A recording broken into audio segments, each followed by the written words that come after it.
Hello बच्चा party, कैसे हो बेटा आप सब लोग। आई होप सब अच्छे हैं, सब ठीक हैं। आज की वीडियो जो है वो बहुत इंटरेस्टिंग होने वाली है। चाहे आप सीबीएसई बोर्ड से हो, चाहे आप एचपीएससी बोर्ड से हो, चाहे आप आईसीएसई बोर्ड से हो, किसी भी बोर्ड से आप रिलेटेड हो, लेकिन एक चीज़ कॉमन है कि सब में स्कॉलरशिप तो मिलती ही मिलती है। चाहे आप 10th पास करो, चाहे आप 12th पास करो। तो आज वीडियो इसी पर है कि कब आपको स्कॉलरशिप मिलेगी और कौन कौन सी स्कॉलरशिप्स होती हैं, कितनी स्कॉलरशिप्स जो है वो आप लोग ले सकते हैं, कौन कौन सा क्राइटेरिया आपको फॉलो करना पड़ता है, तो उसी के ऊपर है। और सब कुछ जो है वो गूगल पर अवेलेबल होता है। बस बच्चे जो हैं वो सर्च करते नहीं हैं और उनको पता नहीं लग पाता है। तो आज मैं आपको गूगल से ही सर्च करके सारी चीज़ें बताने वाली हूँ जो कि बिल्कुल सच होती हैं। कोई भी डाटा जो है वो गूगल पे फेक नहीं होता, आप लोगों को पता ही है। ठीक है, तो वीडियो को स्टार्ट करते हैं। बहुत ही इंटरेस्टिंग और बहुत ही काम की वीडियो होगी और काफ़ी सारी नॉलेज आपको यहाँ से मिलेगी। अब जैसे मैंने फर्स्ट जो है एक सर्चिंग में डाला हुआ है, government scholarship in Haryana after 10th class.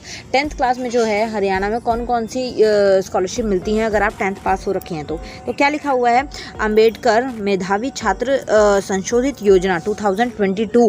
Latest ये निकली है स्कॉलरशिप की योजना 2022 की है। This scheme is launched by the Haryana state government. The student will be awarded around 8,000 to maximum 12,000 per annum. मतलब अर्ली बेस पे आपको बच्चे को जो है एक साल में साल के अंदर बच्चे को 8,000 या फिर 12,000 जो है वो पर एनम अमाउंट मिलेगा। ठीक है, तो ये एक स्कॉलरशिप अमाउंट होता है, 8 से 10,000 या 12,000 के बीच में मिलता है। इसके अलावा मैं और कौन कौन सी अगर स्कीम की मैं बात करूँ तो देखिए कौन कौन सी स्कॉलरशिप्स होती हैं। यहाँ पर देखें, जैसे ये देखिए विच स्कॉलरशिप इज़ अवेलेबल। अब देखिए PPP, Parivar Pehchan Patra scheme of Haryana government. In order to avail the benefits of scholarship schemes of the state government, it is mandatory for each applicant to have Parivar Pehchan Patra. Har Chhatravritti portal would also include the student of Haryana domicile who are studying outside. ये जो है ये हर छात्रवृत्ति, ठीक है, हर Chhatravritti portal जो है इसके ऊपर आप लोगों को ये स्कॉलरशिप मिलती है। इसके अंदर क्या होता है, इसमें भी अमाउंट वही रहता है 5,000, 10,000, 15,000, 20,000। लेकिन यहाँ पर कुछ चीज़ें ये लोग इंपॉर्टेंट मांगते हैं। एक तो आपकी फैमिली आईडी, जिसको परिवार पहचान पत्र बोलते हैं, जो मैंने हर वीडियो में आप लोगों को बोला ही हुआ है कि अपनी फैमिली आईडीज़ को बनवाइए। ठीक है, इंपॉर्टेंट है, ज़रूरी है, इसलिए कोशिश करनी है कि फैमिली आईडी आपकी बनी हुई होनी चाहिए। ठीक है बच्चे, इसके अलावा में एक चीज़ जो आप लोगों को ध्यान रखनी होती है, दैट इज़ डोमिसाइल। डोमिसाइल का मतलब क्या होता है, रेजिडेंट सर्टिफिकेट। आप कहाँ से बिलोंग करते हो, आप कहाँ के रहने वाले हो। चाहे आप राजस्थान बोर्ड के हो, चाहे आप यूपी बोर्ड के हो, चाहे आप बिहार बोर्ड के हो, चाहे आप हरियाणा बोर्ड के हो, सीबीएसई बोर्ड के हो, कोई भी फ़र्क नहीं पड़ता है, लेकिन आपका डोमिसाइल होना चाहिए। आपके अकाउंट की कॉपी जो है वो होनी चाहिए, आपका अकाउंट खुला हुआ होना चाहिए। 10th पास होने के तक आप लोगों का अकाउंट एटलीस्ट खुला होना चाहिए, क्योंकि जो स्कॉलरशिप अमाउंट होता है वो आपके अकाउंट में ही आता है।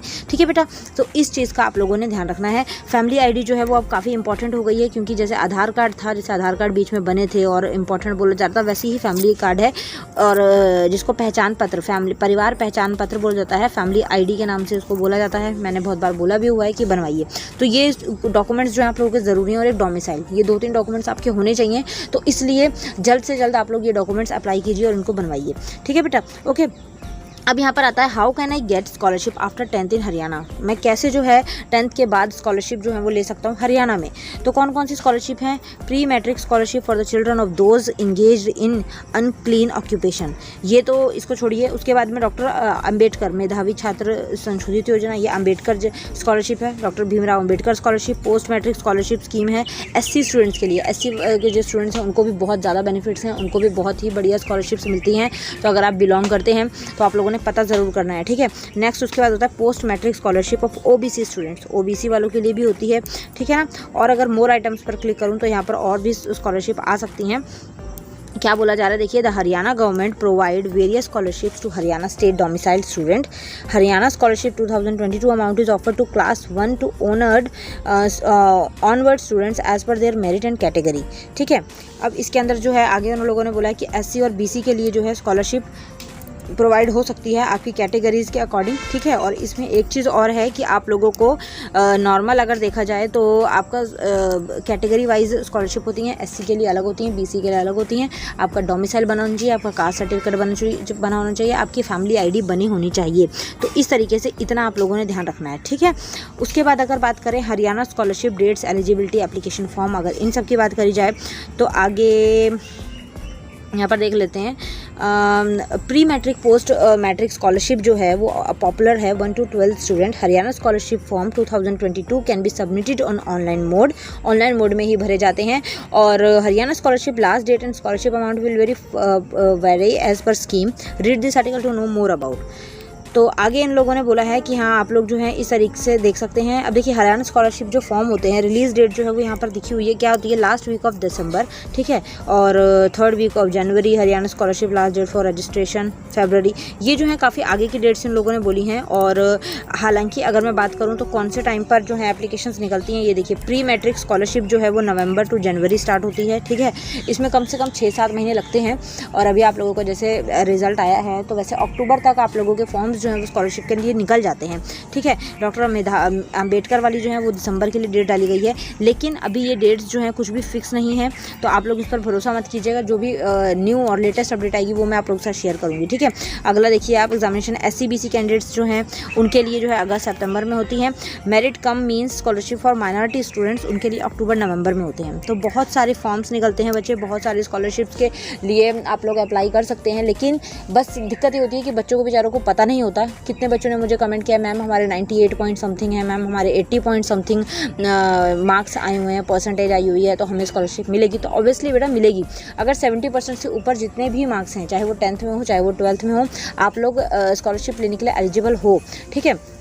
हालांकि जनरल वालों को भी स्कॉलरशिप मिलती हैं। बच्चों का ये माइंड में रहता है कि हम तो SC/BC में नहीं आते तो हमें नहीं मिलेगी। नहीं, अगर आपके 90% से अबव हैं and you are in general category, so आपको भी डेफिनेटली स्कॉलरशिप मिलेगी। तो आप लोगों को परेशान होने की ज़रूरत नहीं है, ठीक है। और जो यहाँ पर कोई और क्वेश्चन हो तो वो भी मैं देख लेती हूँ कि क्या क्या ये बोल रहे हैं। What is Haryana state merit scholarship, what is Haryana post matric scholarship. देखिए, can general category get scholarship in Haryana. यहाँ पर बोला है कि जो जनरल कैटेगरी हैं उनको स्कॉलरशिप मिलती है। तो देखिए क्या बोल रहे हैं, scholarship for general category Haryana program provides benefits for higher education to those students who wish to get aid in the higher study. Scholarship जो है जनरल वालों को भी मिलती हैं, जो आगे जाके हायर स्टडी करना चाहते हैं, आगे की ज़्यादा पढ़ाई करना चाहते हैं, उन लोगों के लिए स्कॉलरशिप जो है वो हरियाणा में अवेलेबल हैं। और हरियाणा ही नहीं, वैसे भी स्कॉलरशिप्स होती हैं, आप किसी भी बोर्ड से हो, किसी भी स्टेट से हो, 10th और 12th के बाद काफ़ी स्कॉलरशिप्स निकलती हैं, तो आप लोग इनका थोड़ा ध्यान रखें, ठीक है। उसके बाद में आगे जो है PM स्कॉलरशिप भी होती है। देखिए क्या बोल रहे हैं, the prime ministers new 15 point program for the welfare of minorities was announced in June 2006. It provides that a post matric scholarship scheme for meritorious students from minority communities would be implemented, ठीक है। तो ये भी 10th और 12th वालों के लिए आगे आगे हैं। और इसके अंदर जो है काफ़ी सारी चीज़ें होती हैं, ये देख सकते हो। What is amount of BC scholarship, he she must be a citizen of India, permanent resident of Karnataka and belong to the caste including backward classes. चलिए ये तो दूसरी हो गई, और ये कर्नाटका में पहुंच गए हैं हम लोग, तो ये काफ़ी आगे आ गए हैं, ठीक है। उसके बाद 10th के बाद अगर मैं यहाँ पर 12th लिख दूँ तो 12th में भी देख लेते हैं कि कौन सी स्कॉलरशिप होती है। जैसे बच्चे जो हैं वो सोच रहे होंगे कि मैम 10th का ही बता रहे हैं, 12th का तो बता नहीं रहे हैं, तो 12th में भी देख लेते हैं। देखिए, Haryana scholarship 2022 amount is offered to class 1 to onward student as per their merit category. क्या बोल रहे हैं, डॉक्टर अम्बेडकर मेधावी छात्र संशोधित योजना, और स्कॉलरशिप नेम ये है, ठीक है। इसके अलावा में और क्या बोल रहे हैं, यहाँ पर ये स्कॉलरशिप जो है निकलती हैं। Which scholarship is available now in Haryana, कौन सी स्कॉलरशिप अभी अवेलेबल है, तो ये PPP है, और 2-3 और भी स्कॉलरशिप्स हैं। तो काफ़ी सारी स्कॉलरशिप हैं, लेकिन बच्चे एक कंडीशन बस जो आती है वो ये कि आप लोगों को थोड़ा सा अवेयर रहना पड़ेगा, ठीक है। आप लोगों को थोड़ा सा अवेयर रहना पड़ेगा। अब अवेयर रहने का मतलब मैम क्या है, अवेयर रहने का मतलब बच्चे ये है कि आपके आसपास जो कैफ़े हों, कैफ़े का मतलब ये होता है कि आप लोगों के जो कोई बड़ा भाई बहन हो, आपके ब्रदर सिस्टर्स के कोई फ्रेंड्स हों, या फिर आपका कोई कज़न हो जो आपसे बड़ा हो, मतलब अबाउट 12th क्लास हो, वो बच्चे जो क्या करते हैं कि फॉर्म्स वगैरह फिलअप करते हैं, कॉम्पिटिटिव फॉर्म्स निकलते हैं, वो भरने जाते हैं। तो आप लोगों ने उनसे नॉलेज लेनी है। आपको वो शॉप अगर पता है, आपको वो कैफ़े अगर पता है, तो आपने वहाँ पर जाकर पूछना है कि भैया स्कॉलरशिप के फॉर्म्स जो हैं वो निकले हैं या नहीं निकले हैं। अगर नहीं निकले हैं तो कब निकलेंगे, और अगर निकलेंगे तो हमें क्या चाहिए, कितनी परसेंटेज होनी चाहिए, वो बहुत सारी चीज़ें जो है आप लोगों को बता देंगे। उन्हें बहुत सारी चीज़ें पता होती हैं, ठीक है। तो आपको इस चीज़ का थोड़ा सा ध्यान रखना है, इस चीज़ का थोड़ा सा माइंड में रखना है कि हाँ ऐसे ऐसे करके हम पता कर सकते हैं। क्योंकि मैंने आप लोगों को बहुत बार बोला है कि आपको डिपेंडेंट बच्चा नहीं बनना है, आपको इंडिपेंडेंट बच्चा बनना है, ठीक है ना बेटा। तो स्कॉलरशिप बहुत होती हैं, मैंने बता ही दिया। एक भीमराव अंबेडकर स्कॉलरशिप है, उसके बाद में एक हर छात्रवृत्ति है, और इसके अलावा में एक नेशनल स्कॉलरशिप है जिसकी वीडियो मैंने बनाई ही थी और आप लोगों को वो डिस्क्रिप्शन में मिल जाएगी, और वैसे भी आपको शो हो जाएगी अभी, ठीक है ना। तो आप ये वीडियोज़ ध्यान से देखिएगा और इनसे थोड़ी सी नॉलेज लीजिएगा। हमेशा जो है हमें दूसरों पर डिपेंड नहीं रहना है, हमें इन्फॉर्मेशन खुद से पता होनी भी चाहिए और हमें ये नॉलेज भी होनी चाहिए। तो आप लोगों को पता होना चाहिए कि कहाँ क्या हम पता कर सकते हैं, ठीक है बच्चे। तो अपना आप डिस्ट्रिक्ट ऑफिस जाके पता कर सकते हैं, वहाँ पर देख सकते हैं कि कौन सी स्कॉलरशिप कब मिलेगी, कितने परसेंटेज पे मिलेगी। इसके अलावा में आप आसपास कैफ़े से भी पता कर सकते हैं, ठीक है। इजी मेथड तो कैफ़े वाला है, तो आप ये भी फॉलो कर सकते हैं। तो आई होप आपको डाउट नहीं होंगे, और बहुत बच्चों के कमेंट थे स्कॉलरशिप पे, इसलिए मैंने ये वीडियो बनाई। तो अब कोई अगर डाउट हो, कुछ ना समझ आया तो आप मुझसे कमेंट करके पूछ लीजिएगा। आप अगर परसेंटेज की बात करें, 70% से अबव जितने बच्चे होते हैं, चाहे वो जनरल कैटेगरी के हों, चाहे वो SC कैटेगरी के हों, चाहे वो BC कैटेगरी के हों, आपको स्कॉलरशिप जो है वो डेफिनेटली मिलती ही है। बस आप लोगों को थोड़ा सा पता करना होता है, फॉर्म्स फिलअप करने होते हैं, रजिस्ट्रेशन करवाना होता है, थोड़ी सी फॉर्मेलिटीज़ होती हैं। इसके अलावा मैं अगर नेशनल स्कॉलरशिप बोलूँ तो उसकी मेरिट लिस्ट जो है वो जल्द ही ऑफिशियल वेबसाइट पर आ जाएगी, और मेरिट लिस्ट आते ही मैं आप लोगों के साथ वो वीडियो जो है शेयर कर दूँगी उसकी, ठीक है बेटा। ओके, चलिए मिलते हैं नेक्स्ट वीडियो में। Thank you so much for watching, bye bye.